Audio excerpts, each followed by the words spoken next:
చాలామంది మహారాష్ట్ర నుంచి మనకి భక్తులు వస్తూ ఉంటారు. మనం ఈ టూరిజంని అభివృద్ధి చేయాలి అన్న దిశలో వారికి నా అభ్యర్థన ఏమిచ్చామంటే శ్రీపాద శ్రీవల్లభ స్వామి గుడి ఉంది. మహారాష్ట్ర నుంచి చాలామంది భక్తులు వస్తారు.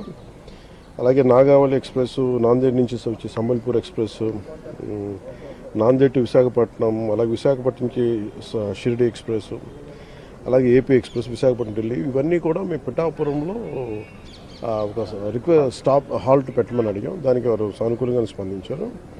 అలాగే ఒక రైల్వే ఓవర్ బ్రిడ్జ్ ఒకటి కావాలి. దాదాపు ఒక 60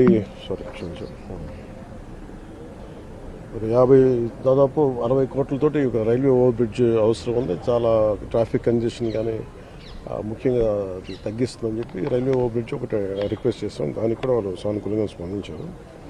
అది కూడా పిఎం గతిశక్తి ప్రోగ్రాం